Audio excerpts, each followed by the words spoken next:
लैवी व्यवस्था 11वां अध्याय वचन 1 से लेकर 47 तक। शुद्ध और अशुद्ध पशु।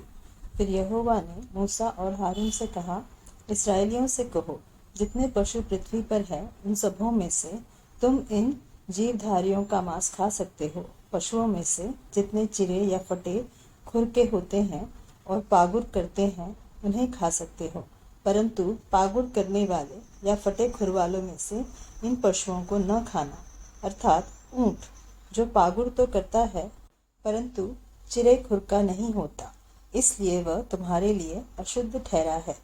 और शापान जो पागुर तो करता है परंतु चिरे खुर का नहीं होता, वह भी तुम्हारे लिए अशुद्ध है। और खरहा जो पागुर तो करता है परंतु चिरे खुर का नहीं होता, इसलिए वह भी तुम्हारे लिए अशुद्ध है। और सूअर जो चिरे अर्थात फटे खुर का होता तो है परंतु पागुर नहीं करता, इसलिए वह तुम्हारे लिए अशुद्ध है। इनके मांस में से कुछ न खाना और इनकी लोथ को छूना भी नहीं, ये तो तुम्हारे लिए अशुद्ध है। फिर जितने जल जंतु है उनमें से तुम इन्हें खा सकते हो, अर्थात समुद्र या नदियों के जल जंतुओं में से जितनों के पंख और चोंयेटे होते हैं उन्हें खा सकते हो। और जलचरी प्राणियों में से जितने जीवधारी बिना पंख और चोंयेटे के समुद्र या नदियों में रहते हैं वे सब तुम्हारे लिए घृणित है, वे तुम्हारे लिए घृणित ठहरे। तुम उनके मांस में से कुछ न खाना और उनकी लोथों को अशुद्ध जानना।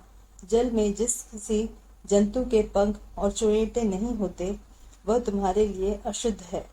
फिर पक्षियों में से इनको अशुद्ध जानना, ये अशुद्ध होने के कारण खाए न जाए, अर्थात उकाब, हड़फोड़, कुरर, चील और भांति भांति के बाज और भांति भांति के सब काग, शुतुरमुर्ग, तखमास, जल कुक्कट और भांति भांति के शिकरे, हबासिल, हाड़गी, उल्लू, राजहंस, धनेश, गिद्ध, लगलग, भांति भांति के बगुले, टिटिहरी और चमगादड़। जितने पंख वाले कीड़े चार पांवों के बल चलते हैं वे सब तुम्हारे लिए अशुद्ध है। पर रेंगने वाले और पंख वाले जो चार पांवों के बल चलते हैं, जिनके भूमि पर कूदने फांदने को टांगे होती हैं, उनको तो खा सकते हो। वे ये हैं, अर्थात भांति भांति की टिड्डी, भांति भांति के फनगे, भांति भांति के झिंगुर और भांति भांति के टिड्डे।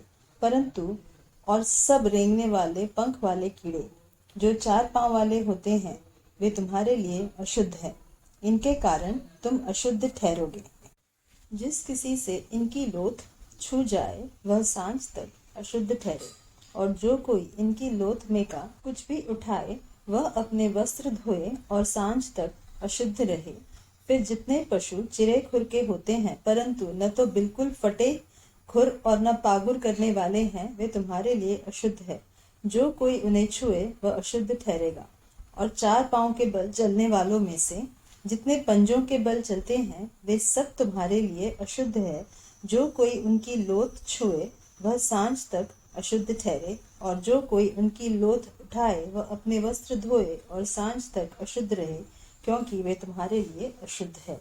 जो पृथ्वी पर रेंगते हैं उनमें से ये रेंगने वाले तुम्हारे लिए अशुद्ध है, अर्थात नेवला, चूहा और भांति भांति के गोह और छिपकली, मगर, टिक टिक, सांडा और गिरगिटान।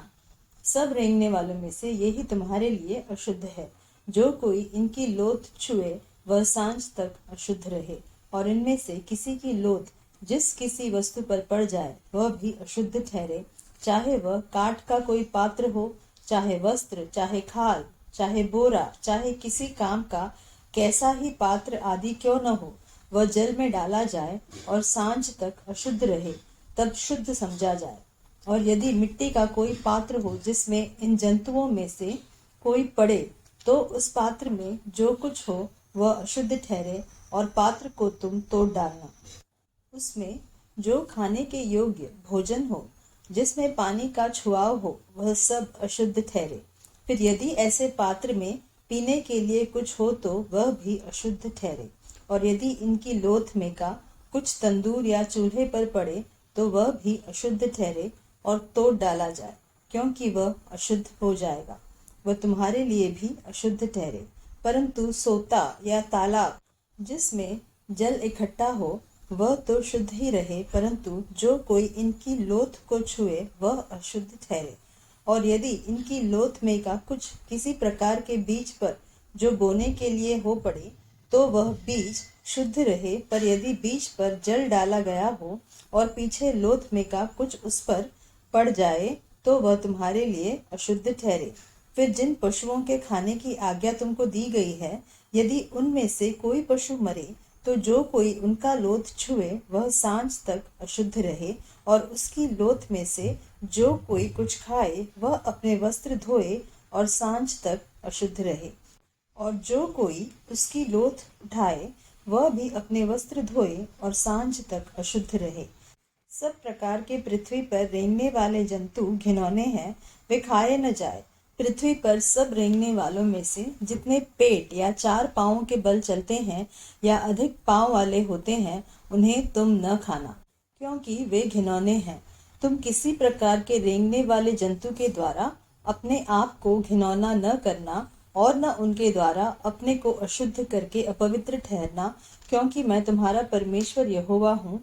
इस कारण अपने को शुद्ध करके पवित्र बने रहो, क्योंकि मैं पवित्र हूँ।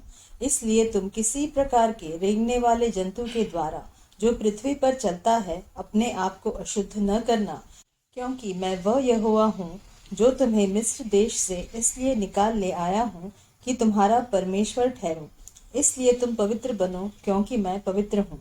पशुओं, पक्षियों और सब जलचरी प्राणियों और पृथ्वी पर सब रेंगने वाले प्राणियों के विषय में यही व्यवस्था है कि शुद्ध, अशुद्ध और भक्ष्य और अभक्ष्य जीवधारियों में भेद किया जाए।